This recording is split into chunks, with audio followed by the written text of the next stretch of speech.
Right. Hey, what's up, everybody? Welcome to Vibing with Sleezy, the podcast, season 3, episode 21. And yes, this is the finale. Yes, the finale of season 3. And we will be back for season 4 in the spring. But right now, let's just appreciate, enjoy all of season 3's glory. It's 3 seasons. I can't thank everybody enough for tuning in, downloading, listening to Vibing with Sleazy, the podcast. You've made my dreams come true. We've had amazing guests, amazing people. And we are back for a part 2 episode for the finale with my special guest, Antonio Pantoja, one of the biggest local people, in my opinion, and just a talented person. We had a blast in part 1 talking about how we know each other, what we do for the community, what we do creative-wise. And so this one, we're going to talk more about life and some of the stuff he's dealt with here recently and enjoy this. So again, thank you all for listening. So Antonio, welcome back.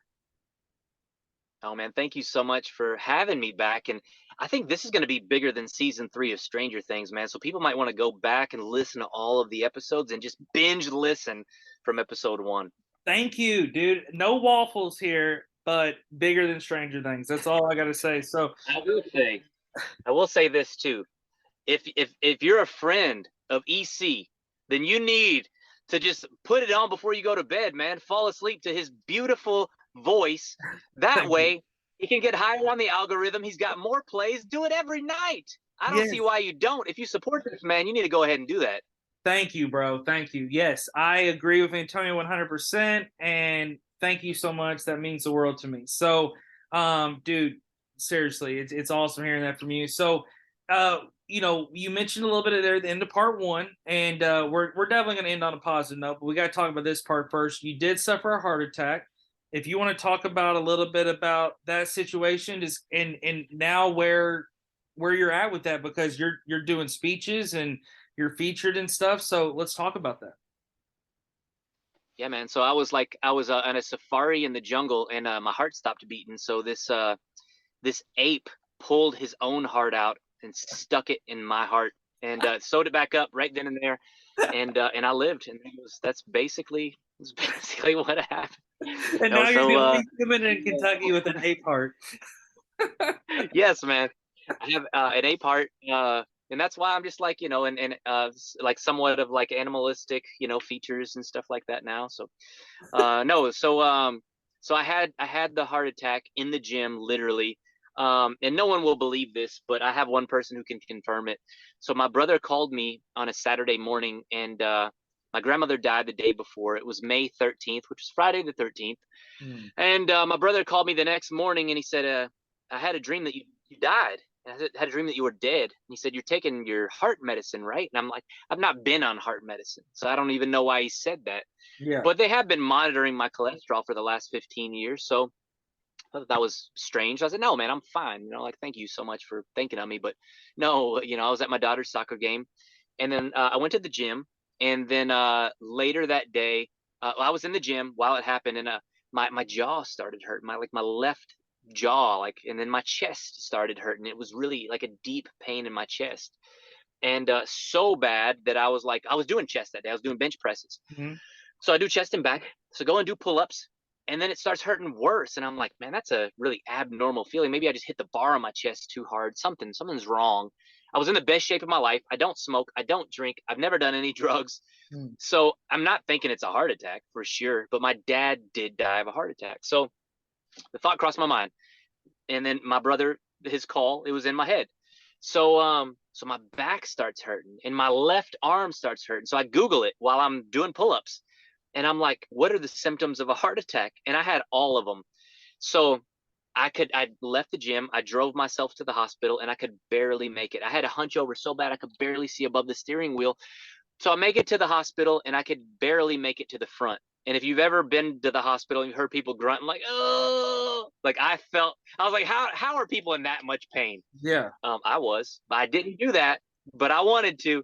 Yeah. But so they said, Antonio, you're not having a heart attack. You got to be out of your mind. So they hooked me up to the EKG. You're fine, Antonio. Go home. And I'm like, no, I'm definitely having a heart attack. And I'm in my gym clothes and stuff, and I was in good shape then. And they're like, Antonio, there's no way you're having a heart attack. And I said, give me a blood test, because my brother texted me and said, you've got to get a troponin test if you feel like you're having a heart attack. His wife is an ER nurse.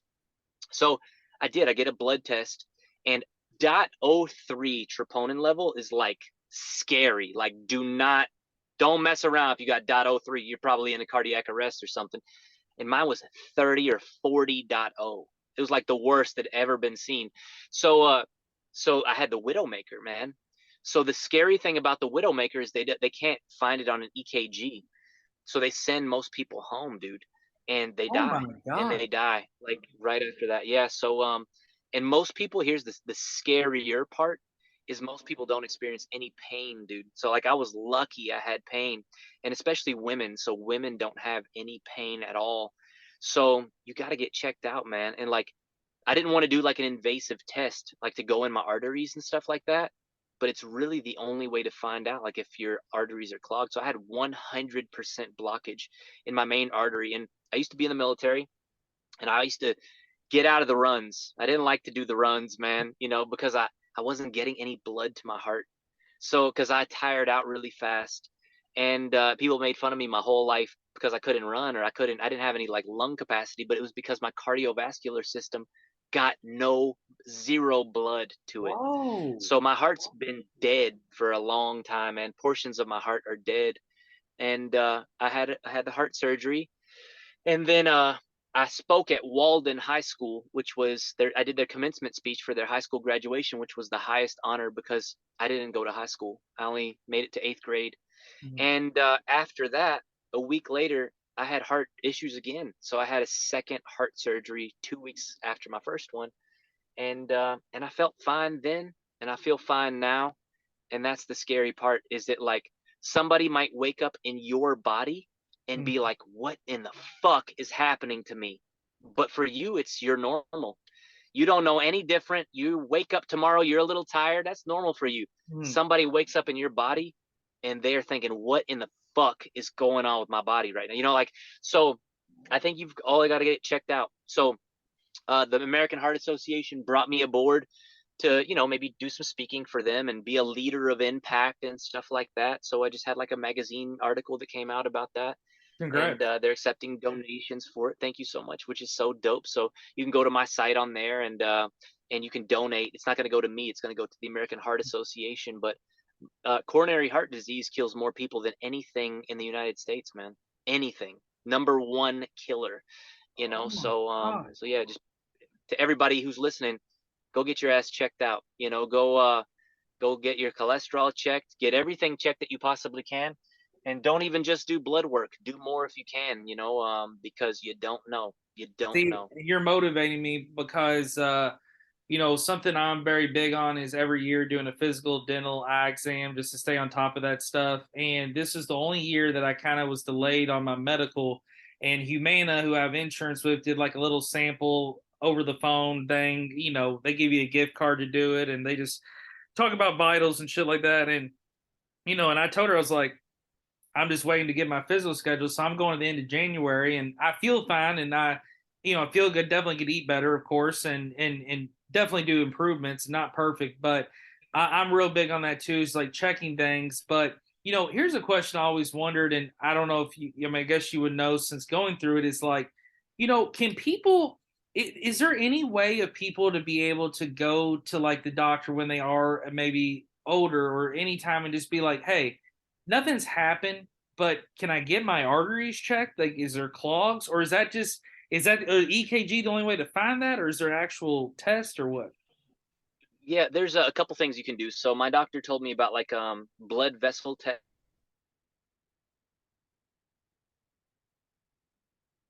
Oh, you there, Antonio? So Oh, we're back. We're back. So I paused it for a minute. If you all heard me saying Antonio, even technical difficulties happen on the podcast, but we're back. We're doing this virtual on Zoom, so some things happen. So if you heard me saying Antonio, you there? We're back, and I was able to pause that. So Antonio, back to what you were saying. Internet's crazy. I apologize. My internet dropped, so I'm dropping my video so I can just use the audio. But there are non-invasive tests, and I hope that you heard that part, Yeah. where they can just check the blood vessels in your chest. Invasive would mean that they have to go inside your artery and check you, which they can totally do. Um, But there are some, that you can pay for that have like they're just checking your blood vessels and seeing how that, because naturally, like I think that I might have mentioned it before I dropped, but I have hyperlipidemia, which is just a natural disorder that puts plaque in my arteries. And what happens is that plaque thickens, and then it just the blood doesn't travel through your artery whatsoever. So, yeah, man, there's plenty of tests that you can do, but definitely do something, because keep an eye on it, and some of it can only be treated with medication, and you can't eat to save it. You can't like eat just chicken, broccoli, rice like me all day and it's going to save it. It might extend you out a little further and, prolong it, but you definitely have to check it out, man. Number one killer in America. So definitely check it Yeah. out.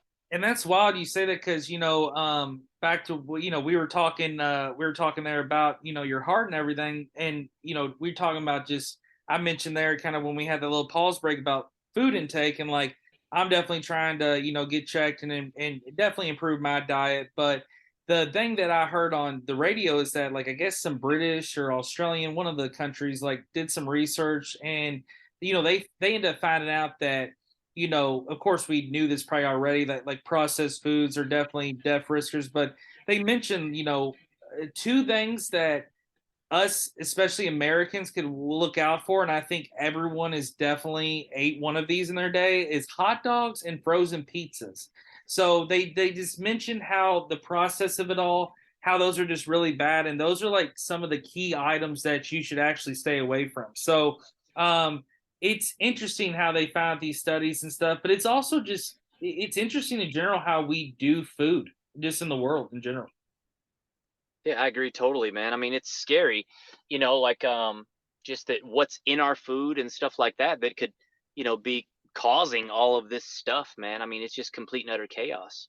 I'll tell you the funniest, craziest story was this: is that I literally pulled into a McDonald's about 2 weeks ago, and I just ordered a large Dr Pepper. Okay, and that's probably my weakness. We were talking about addictions on part one here, and it's like soda's probably my addiction, and I grabbed a Dr Pepper, and don't think anything of it. $1.06, same old thing every time, and so I'm going up to the first window, and the cashier he leans down. He's an older man, probably in his 60s, and I just made a comment about his hoodie. He had an NFL hoodie on. I said, "Who's your team?" And we started bullshitting, and he's like, "Hey man, you just get a Dr Pepper, right?" And I was like, "Well, yeah, you just took my card." He's like, "Hey, Dr Pepper's fine every so often." He's like, "Stay away from this fucking food here." This guy works at McDonald's. He was like, "This shit is gonna kill people," and I was like, and that literally, even though I'm not gonna lie, I've had nuggets in the past 2 weeks. I still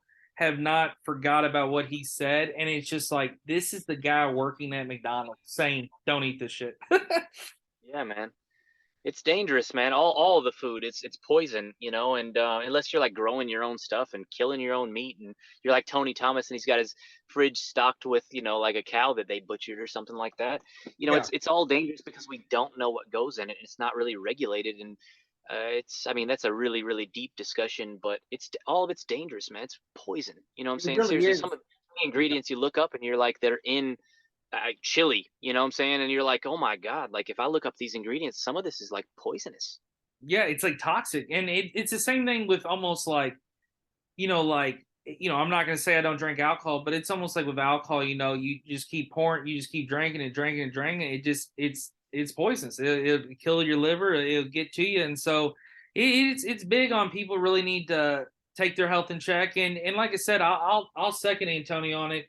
Go get checked. Definitely take your health serious. Go to the doctor. The doctor's not there to. You're not in trouble. You don't get grounded. They're not going to punish you. But at the end of the day, they might tell you some things that you don't fucking like, and that you got to put the chicken wing down for a veggie wrap or something. So it's just, but again, I'm not hypocritical. I eat bad. So it's something I want to work on. But I think all of us as humans in general got to work on it to get better. And then to kind of get off from that and to kind of talk more about positive stuff, I know we got 15, 20 minutes here, but it's just, your movie. So you did the movie. Let's talk about your big movie and your film and just that whole experience. Oh man, thank you so much, dude. Yeah, man, it's been a while now, so like some of the memories are so distant, but we filmed the movie in 11 days, and it was a $50,000 budget. and it was very low. But we went on to win 126 awards with it. It's a horror film.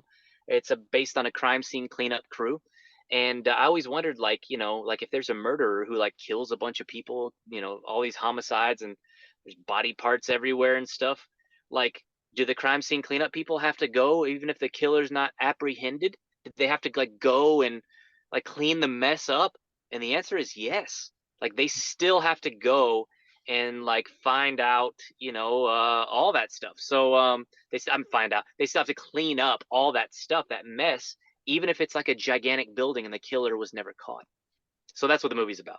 Wow. Yeah. I mean, and that it was a great movie. And I watched it not only to support you, but I also, I shared it a lot. I was big on when it came out, and we did a little stuff at Leo. We ran the ad and stuff like that. I think you and I did a contest where we gave away some tickets, and we had like a VIP name set up when they come to like the palace or where we had shown it. But it was it's definitely good. I'm not the biggest horror guy. I'm more of a comedy guy, but I will say, man, it was so nicely done, and it is a great story, and it's also too. It makes you think about it. It does. It makes you think about just different situations, and I love that you think that way. I think that way too. Like, what if? What if is the coolest like phrase in life because you're like, what if? No, I love like mundane jobs, man. So the next movie that I write, I'm hoping that it's going to be based on a mortician. So I think that's such a strange job, man. Like these people are like putting on makeup on dead bodies so they can, like be shown for their wake, and they're alone with dead bodies all the time. And I think that's such an obscure job that people do every day. Or they work in crematories, these morticians, and they cremate bodies, man. Like I think Yeah. that's so crazy, like that they just do that every day. And I thought, what if like somebody like got out of they were in prison and they somehow faked their death and then got into the morgue and they were alone with a mortician. And I thought that would be such a cool kind of video or Ooh. cool movie. So like there's so many different ways. Like there's a specific genre in horror called home invasion that people are very scared of, and I thought that would be a really cool one in a really cool setting. Yeah, dude, that's awesome. And it is cool how there's different subgenres inside main genres. So when it comes to like movies, music, and stuff like that. And you could almost do something crazy with a pet crematorium, like that blew my mind. I was driving down Produce Road in Newburgh about 8 years ago, and I'm like, holy fuck, that's where they cremate pets. And and I get it, everybody does it a certain way, and pets are just as important as humans, but it just blew my mind, and it makes you think. It's like there's somebody all fucking day that's just burning dead dogs, to like. And I understand it's a way of life and certain beliefs and business, but it's just it blows your mind that certain people do these jobs, and it it's like it's another thing that, like, it's funny that you say that because it's like that was so different and so different from anything else that's out. And then like I heard an interview with Samuel L. Jackson, and he was talking about getting pitched for Snakes on a Plane. And his buddy was actually going to direct the film, and I guess something happened between him and the movie company. So they were like, Samuel L. Jackson, do you want to stay on? And he's like, yeah, I want to stay on. But don't change the title of this movie. It needs to be Snakes on the Plane, because he said, I put myself in my shoes as of like a 13-year-old boy, like a 13-year-old Samuel L. Jackson. Hell fucking yeah, I want to see a movie about snakes on a plane. So I thought that was really cool that it's like at the end of the day, even the actors that are acting in these films, people just want to see that. Even if it's not real at all or it's a fictional storyline, it's like people just want to have that visual in their head, like, okay, that's how that would play out. you know? Absolutely, man. Like I think that we all kind of are on this, mission to find the things that we love, and write like a love letter to it.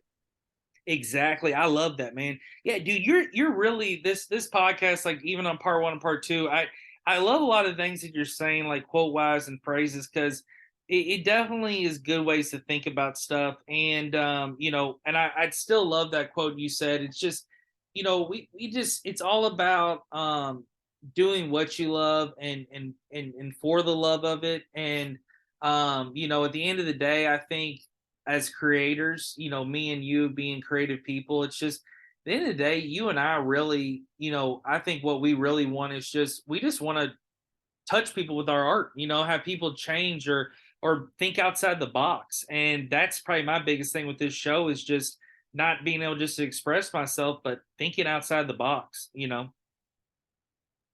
Yeah, I fully agree, man. And I think that you're such a people person and you love people so much that that this gives you another platform to reach people. Exactly, dude. It's definitely has because I've met so many new people on this show, and I've even met people that have become some of my best friends through this show. And then, you know, when I do this show, I see so many people, and there's some people that are just not podcast friendly when it comes. They're just shy or they don't feel comfortable. There's some people that love it. There's some people that are like, "Fuck it, I'll try it." I love that, and I love everybody that I've asked. Majority of them are like, "Yeah, I'm down for it," and even the people that are nervous is like, "I'll try it." So that's what I try to do on this show is that even if it's someone that's maybe not fully people person or fully big public talker, I just try to make them comfortable and put them at ease with it all, and just like I think that's the main thing. And so I just it's really cool to see people trying.